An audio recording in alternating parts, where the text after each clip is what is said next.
Galing tayong Bicol ride natin, no? So, inulan tayo, binagyo, naputikan lahat-lahat.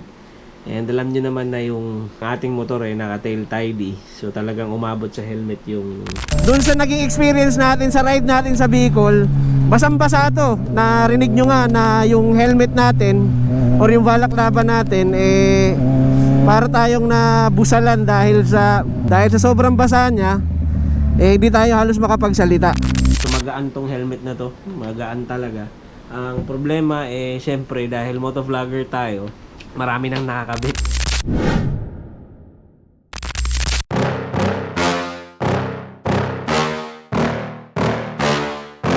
Yeah.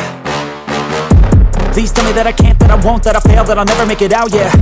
Please tell me all the bad, never good, fill my head full of every single doubt, yeah. Please say any negative.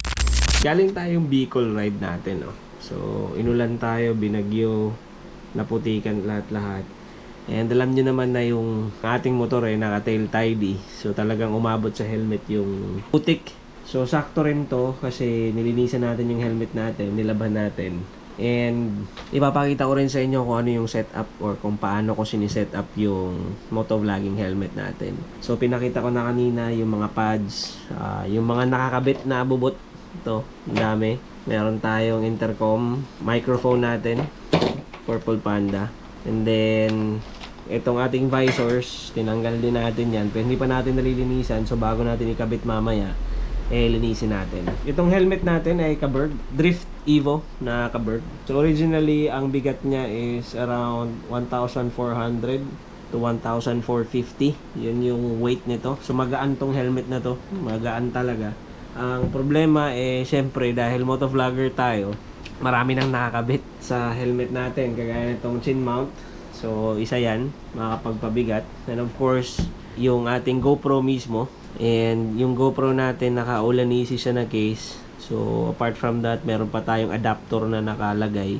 Medyo marami ang mga nangyayari. Medyo mabigat. Dagbigat na doon ito pang mga nakalagay sa loob ng ating helmet. So anyways, fairly pa rin naman siya. Lightweight compared to other helmets. Kailangan lang nating i-consider din yon na minsan, lalo na pag nababasa yung helmet sa pawis, bibigat siya. Anyway, let's go ahead and start. Papakita ko sa inyo kung paano ko set up, and at the same time, itatry na rin natin kung gumagana kasi basang-basa ito. Itong microphone, lahat basa yan nung nag-Bicol loop tayo. Okay?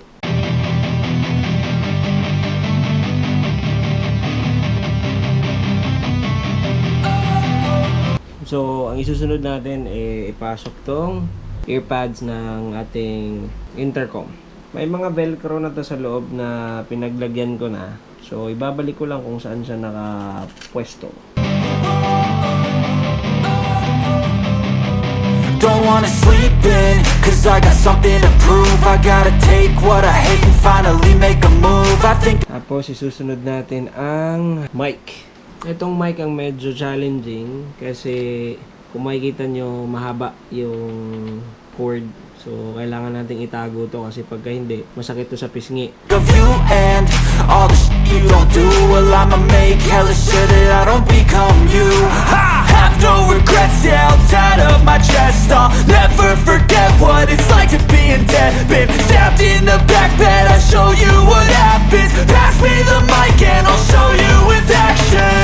I feel this pain. So ayun na guys, dito ko pinadaan yung sa intercom sa likod. Samantalang yung ating Purple Panda, so ito siya. Challenging lang talaga ang paglapat ng mga wires dito sa my left side kasi andito lahat ng mga wirings ko sa left side. Diba? Ayan ang ating motovlogging helmet setup. So subukan naman natin guys. Yo, what's up mga katodo? Ayan na.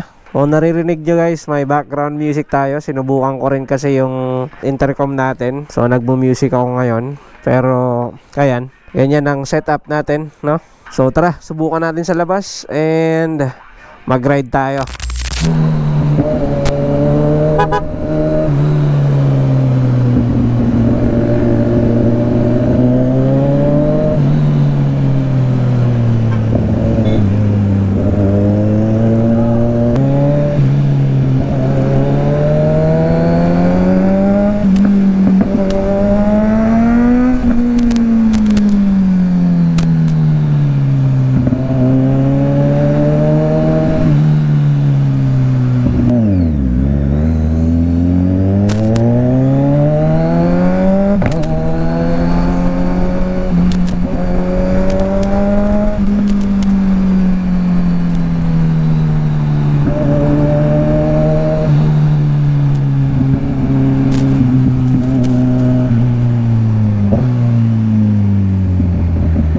Yo, what's up mga katodo?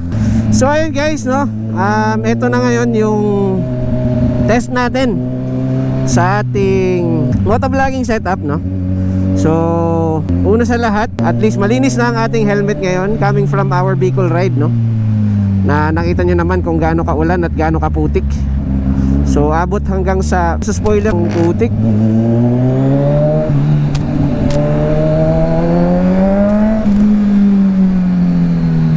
And at least ngayon na ano na natin, na linisan na natin. Medyo naging challenging nga lang ang pagtanggal ng ating visor. Hindi ko alam kung bakit. Parang may nag-loose Parang may nag-loose sa visor na medyo mahirap siyang tanggalin nung una.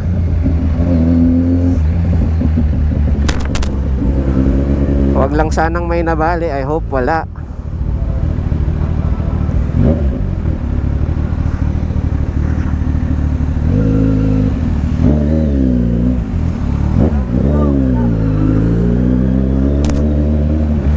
At mukhang wala naman.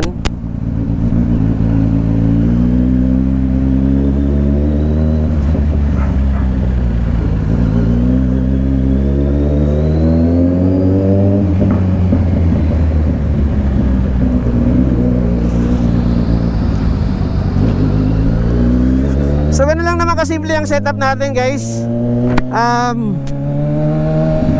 Please let me know kung meron kayong mga questions, no, about dun sa setup natin, or kung meron tayong mga pagkakamali.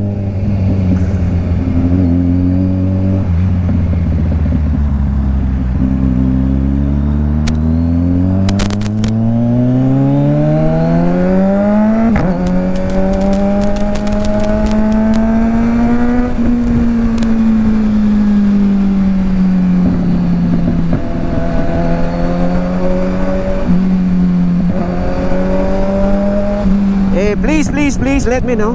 Kasi syempre hindi naman tayo perfecto. And as what you all know, baguhan lang din naman tayong motovlogger. Pero ayun po ang ating setup.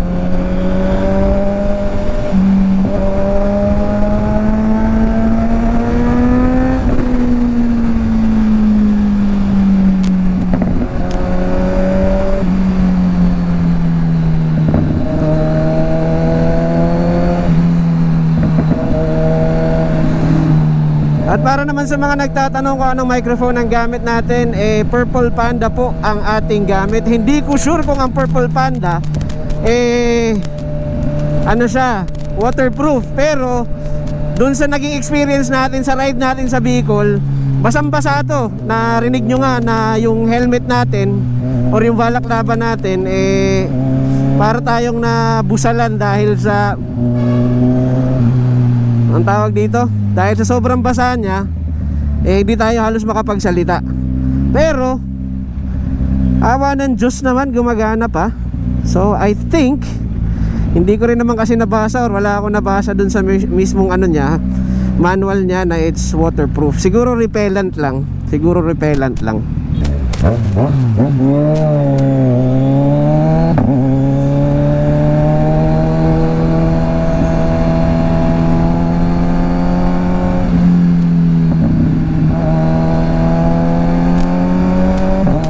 At hanggang dito na lang tayo mga katodo.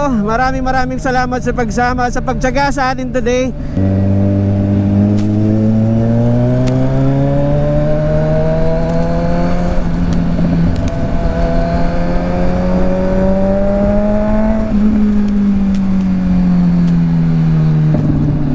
At naway patuloy nyo pa pong suportahan ang ating mumunting channel. And syempre guys, wag natin kalimutan na sa lahat ng mga pangarap natin, maliit man yan o malaki, sipagan natin, kilusan natin, at itodo pa natin. Peace out guys. Brr.